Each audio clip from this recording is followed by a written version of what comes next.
So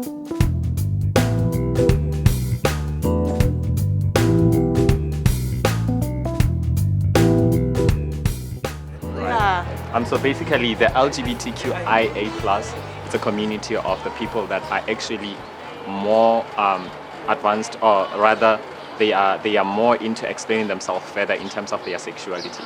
We have different sexualities, right? So there are homosexuality and there are heterosexualities. So the L on the LGBTQ stands for the lesbians, of which are the women that have the same feelings for the very same women. And the G stands for gays, T stands for the transgender, A stands for asexual, your I stands for intersex, and B stands for bisexual. So actually that is what it covers. Okay, then when it comes to, there's another point of view, those people that consider themselves as they, those, and not his and hers. Oh, the pronouns. Pronouns. Where do those fall into? Actually, pronouns, I wouldn't say much about them because it's one thing that ones prefer. You'd prefer like being called a he while you are a she because you feel comfortable that way, because that leads to more people that are transitioning their bodies, more especially. Say for instance, you are a transgender man transforming into being a transgender woman, then you now prefer being called a she. As a gay man, I can also be preferred to called a she because at sometimes I feel more of my femininity coming, like take dominating, I mean to say, yeah. So those are literally pronouns.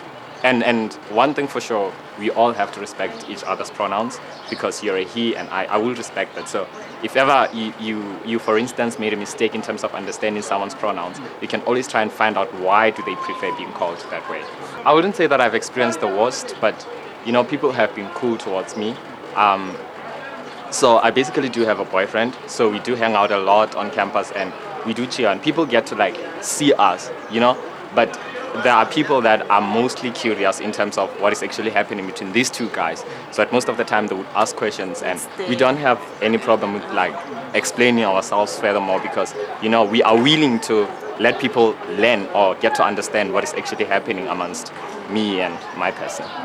And how have you navigated it through social media? Have you maybe experienced it via cyberbullying, as it's also a silent pandemic also happening in our country? Absolutely. So my boyfriend and I, we do have TikTok account. We are probably at 20-something thousand followers. And we receive more love than hate though, but there are people that are really, really mean towards us. They would be commenting and they would be giving us bad habits, So, but at the end of the day, we are who we are and we are proud of who we are. So doing this whole social media thing, we are doing it for the sake of educating people more as to why are we here and them getting to understand as to what is actually happening. On your social media, asking about that, when people comment hatefully, are the people in your comments that are actually protecting you or helping you or siding with you on the sense of that? Or is it just people keeping quiet about the situation when they read that? Absolutely, there are people that are very supportive. There are people, more especially the people that are part of the LGBTQIA community, they are very supportive and they are very protective of their own community. So at most of the time, they are very defensive when it comes to bullying. So there would be people that would say mean things and there would be the very same people that would be defending us because we're going to be having quite a lot of comments. So I came out to my dad this year. When I came out, I got quite a lot of comments which are mean from the people saying that I disappointed my father or whatever the case may be.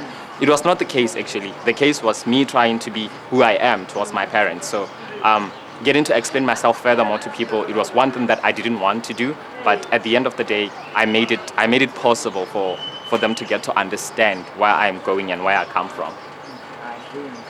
So what's your advice towards those people who are experiencing cyberbullying? In an LGBTQA. Yeah. So the advice that I would give to people is that, say for instance, you are experiencing anything that is harmful. You can always protect yourself in a way, but with me, what I actually do, because I cannot generalize as to what people must do actually. So with me, what I actually do is that I mind my own business, and whatever someone has to say about me, I actually don't take it to consideration that much because I don't take things personal. So at most of the time, the advice that I usually give to people is that if someone says something mean to you, it's themselves trying to make themselves feel better about themselves at the same time. So I think the problem is with them, it's not actually with you. So if you get to accept yourself the way you are, in spite of what people says about you, then it wouldn't matter. Guys, which actually reminds us about the self-image, our self-concept, to think positively about ourselves, ne? Yeah. Self-esteem, ne? Yeah, guys, you're right. Yeah, Tammy, how's it, Hi, man? Tammy. What's up? Great. Sure. Tammy, we have a few questions to ask you. So we've been discussing quite a lot of things that are happening around our campus. And we have recognized that there are people that are living with disabilities, there are people that are part of the community of the LGBTQIA community. So we want to find out what is your take with regards to those people, how are they treated on campus, and how is everything going accordingly? Thank you. Including those programs and the people you have mentioned, in our SRC, we have different roles. As I'm the president, I'm also the chairman of the SRC. We have an office called Universal Access Office. That person is deployed there to deal with issues like that, LGBTQ, cyberbullying, disability. And we also have a department, Student Development Services, that help with those students. But there were concerns that were raised by the people, especially those ones of disability. In fact, they feel like they are not represented. We do represent them especially under that portfolio of universal access, but they feel like if they are represented by someone who's not disabled, she or he won't understand what is happening, because they want to be represented by someone who's disabled, who's gonna able to grasp and comprehend the things that happens to them and able to respond to them and assist them. Because if I myself am an SRC member, I'm not disabled, I don't know the challenges you face daily basis. I don't know what is happening to your life. I don't know how you feel. Sometimes you can call me for assistance, then I'm not patient with you. You need someone that is disabled. There's someone who's gonna able to understand to you when you speak. Other things you need, maybe counseling, someone you can speak to. So those are the things that were raised, and we are happy and we are open to discussion to allow those people to be represented by those people like that. If it means they must increase the seats or they must be deployed without being involved in politics, because some of them are non-political, they can be deployed in order to be represented. Okay, I hear you. So you're saying that, in other words, is the institution doing enough for this kind of social ailments that are happening, especially in our institution, or do you think that there has to be more that still needs to be done in order for everyone to be equal? I believe the institution is doing enough because from time to time they host programs, they host events. Yesterday we had an event of SDS. They were raising an awareness against on disability. That is where they invite the counselor, the social worker, they call them for therapy and everything, they assist them. But through cyberbullying, in the institution we have structures. We have our deputy secretary. It deals with registration of structures. He manages the structures, political and non-political, religious and everything. I think if we can have a structure that will able to deal with cyberbullying, disability, some sort of things like that, they must register those people. I know they are minority, maybe they are 10 or 15, but their voice can be heard, even if they are 5. Let's say they register a structure under SGLD through the deputy secretary. They know that we have this structure, is going to do these things. If we have issues, we're going to report to these people. They report to the SRC, then they take it to the federal level. And those people, they like us, they know what is happening to us. Okay. So, Kosi, since we have the president with us, do you think that this information, and also you, Clement, do you think that this information was widely spread to you guys, or do you think also more needs to also be done in order for you guys to receive such information, as we're also hearing different structures that are available in order to combat such ailments?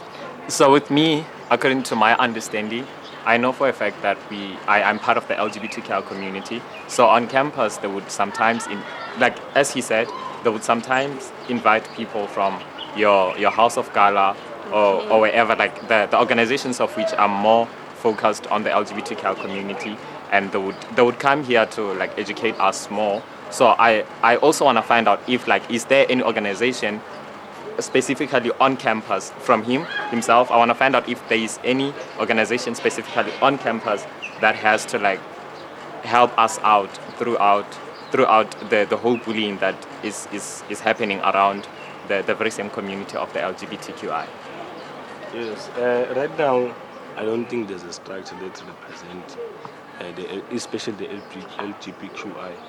This is why I'm saying right now there's an opportunity to register every structure under the institution in order to be recognized and operated campus, including the disability people. They must register a structure. And through the ETO, our Educational Transformation Officer, I think if we can push it through her, because even our environment, some of the environment is not conducive or friendly for people who are disabled, including the classes, the residents. What will happen, let's say next year, we have maybe 50 students who are disabled, and you will see those residents, they can't stay all of them at Lehigh or at Libon or at Kulule. They stay at Libon. So, ground floor, maybe they have like 13 rooms or 20 rooms. What will happen if we have more than students who are disabled and they need accommodation? Those are the things we must take into consideration. Those people can take those issues and push them forward, because they know we are not pushing an agenda of political or a program that will benefit us, but we are pushing a genuine issue. If it's pushed by people who knows I'm disabled, I'm the proof that I am disabled. I need those resources. I need those buildings to be equipped for everyone, because I believe it's unfair. You want to choose your own dress, but you are limited to stay at Libon. Maybe you want to stay at Kule, but the environment or the building is not friendly for you. What will happen if you get into a library, then the ground floor is full, or it's occupied, it's not operating, you want to start, you can't go upstairs. Those are the things like that we must put into consideration and discuss them furthermore. So the thing is that in terms of like being in the wheelchair, it is the small things that count. You know, let's say the ramps. The thing is that in the school we need more, ramps, but this the process is slow. The process is very slow. So then, what can you tell me? What can be done in order to make the process very fast? Through the RAMs, I believe SDS, they have budget. This is why when you apply TUT, they will ask, are you disabled, your condition. That's it in your application. I believe if the institution, upon you arrive at campus or at any campus, you applied, you click there, you told them that you are disabled, I'm in a wheelchair. I believe if the institution can order the equipment or their budget, they increase it before you arrive at campus, they know it. This year we've accepted 10 students who has this condition. So those students are going to need a repair of wheelchair. They're going to need sunglasses. They're going to need study material for them to study. Some of them, they can't see properly. Order them in advance before they come into campus. Don't wait for them to come into campus. Then you said, we're going to order it. Then it's come back 3 months ago. You need to write now. You need to attend classes now. You need the equipment now. If something happened to your laptop, you need to your wheelchair, you need it to be replaced now. They are not saying that thing of saying 3 months, you're going to order it, after 3 months it's come. They must do it according before you come into campus. And let me see. The thing is, again, is that there is so many things. There is so many like small things that we are scared, to talk about, to complain. Let's say it's the wheelchair. The wheelchair, okay, right? It is, it is broken. After that, it's the ramps. After the ramps is the classes. So, sometimes I feel kind of scared to complain too much. So, what do you have to say, about that? This is where our role comes in SRC. You went to the department, you complain, you placed an order, they are giving you attitude. This is where we come in, you come to us with leadership. I went there, I need this thing to be solved, but they are giving me attitude. I'm even afraid to go there and check. Can you please assist? This is where we come in, we go there. We have all the information.